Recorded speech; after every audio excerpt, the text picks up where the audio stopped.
The Fantasy Fanatics podcast on SportsTownChicago.com. I was walking down the street when out the corner of my eye I saw a... Welcome back to Fantasy Fanatics on SportsTownChicago.com. I am Ryan Stuprich, doing the show solo today as Ryan Risky is preparing for graduation, very all-important graduation. And Andrew Freeman, is no longer, I shouldn't even say his name anymore, but he's not part of the show anymore.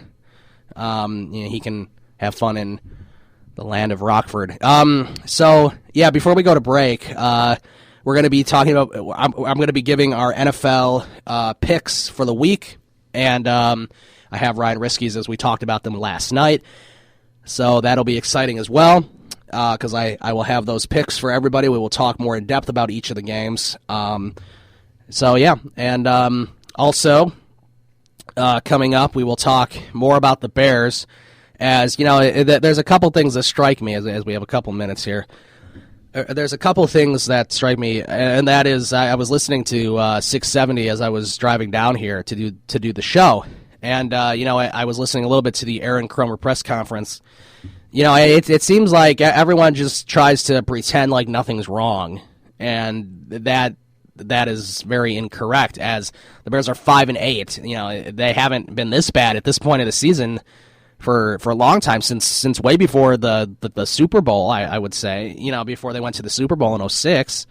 They haven't had a season like this that's been this bad or this disappointing since 2003 probably, and that was when they were playing at U of I, when they were trying to rebuild. I say that in quotations. They didn't really rebuild Soldier Field. They technically made it worse, but they tried to rebuild Soldier Field, and, the Bears played at U of I, and they only had, I think, 3 or 4 wins, and, now they have 5 wins, and the best they can do is 7-9. 7-9 is pretty awful if you look at this offense and everything. I mean, 7-9 is something that, you shouldn't be at all. It's very disappointing, and I wonder who's going to get fired. I wonder, because after the season's over, somebody has to go, something has to change, and either you change the whole thing, which I technically am all for, or you make certain moves that you think can help the Bears in the future. But I think Mark Trestman is probably going to stay, just because who else are you going to hire to coach the Bears? And he does know the players. He's been there for almost 2 full seasons, so he does know what's going on. He's just incapable of committing to what he wants to do. Let's not forget last year, it wasn't a walk in the park. The only reason why the Bears were in it until week 17 was because the Packers lost Aaron Rodgers. So when the Packers lost Aaron Rodgers and the Bears lost Jay Cutler, it was pretty much, Josh McCown was a way better quarterback than, Matt Flynn or whoever the hell the Packers had, in the game and stuff. So, it's ridiculous. The Bears got lucky that it came down to week 17, because the Bears would have been out of it. And, it should have been the Packers again, and the Packers did, and they went to the playoffs and got killed by the San Francisco 49ers, which was expected. But, it's just, it's tough. It's tough to even talk about, because, this is the Chicago Bears we're talking about, and I don't know if I've ever seen this much dysfunction. Obviously, I wasn't around too long. I haven't been a Bears fan for too long. I'm only 20 years old, but I don't remember, my dad told me, I don't remember there being this much dysfunction at all. And I have to agree with that, because there is nothing. Nothing is going right at all. And everyone at the press conferences in Hallis Hall up in Lake Forest, everyone just says, oh, we're getting ready for the next game, blah, blah, blah. Well, technically, these last 2 games don't even matter. It doesn't matter if you beat the Saints or if you lose to the Saints. It doesn't matter if you beat the Lions or lose to Lions. It doesn't matter if you beat the if you beat the Vikings or not. Nobody cares. The best you can do is win 8 games, not 7 games. The best you can do is 8-8, and that's what they were last year. And last year it had a lot of a different feeling, because 8-8 last year meant you could have won the NFC North. 8-8 this year means you're going to be behind Detroit and behind Green Bay and possibly behind Minnesota. The Bears currently are in last place. When have you ever thought that the Chicago Bears would be last place in the NFC North with Jay Cutler as your quarterback? Never. I never thought they would be. And, everyone can hate on Jay Cutler all they want. He's not the big issue here. the big issue is the coaching staff. The big issue is whatever. I understand Jay Cutler is part of the problem. There's no reason why you should lose 5 fumbles in a football season. There's no reason why you should be throwing stupid interceptions. There's no reason, but the main reason, the main issue is Mel Tucker, Joe DeCamillis. I think those two are going to be gone at the end of the season. They have to go.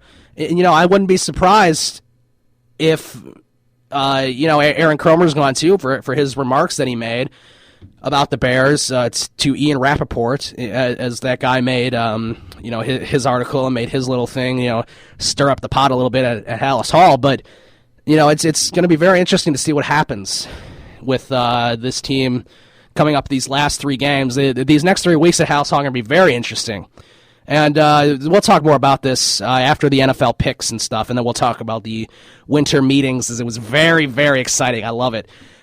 Baseball is my guilty pleasure sport. So, we will talk more about this Bears crap as we move along. But for now, we're going to take a break, and then we'll come back with our NFL Week 15 picks, mine and Ryan Risky's picks.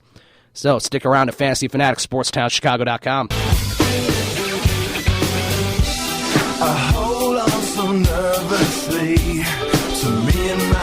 Welcome back to Fantasy Fanatics on SportsTownChicago.com. I am Ryan Stuprich.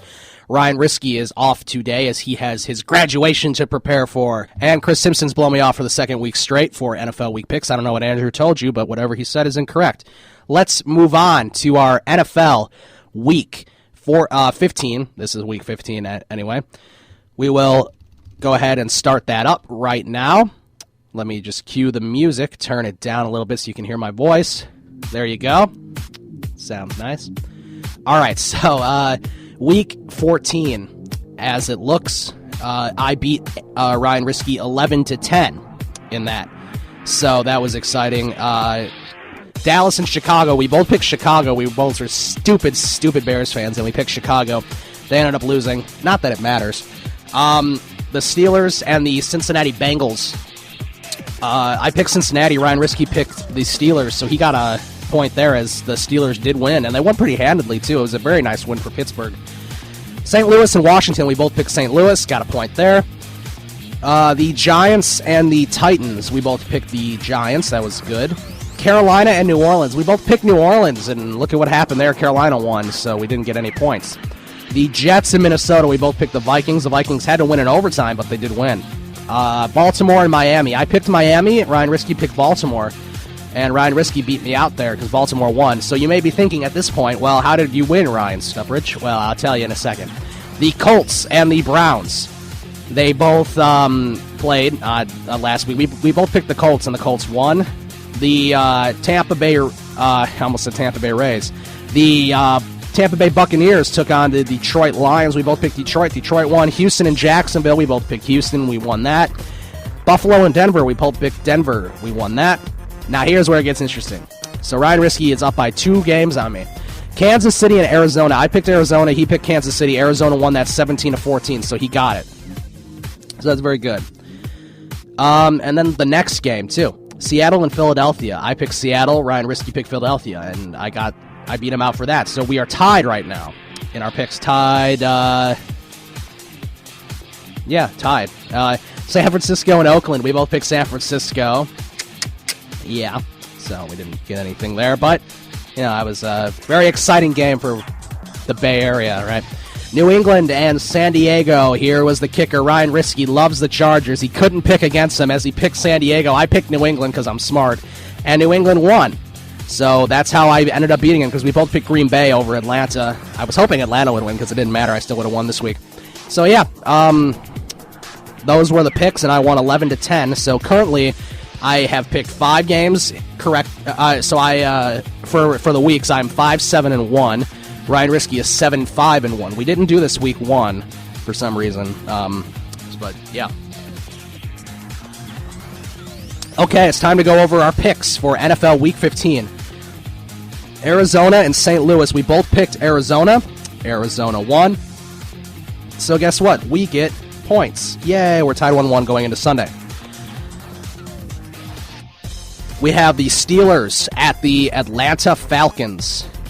I was tempted to pick Atlanta, but I have to be more safe. And if I want to try to win this week, I'm going to have to pick the Steelers. Ryan Risky also picked the Steelers.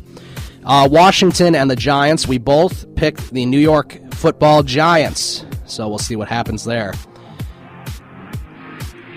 That's going to be a pretty easy game to pick, I think. But going back to that Pittsburgh-Atlanta game, that's going to be tough.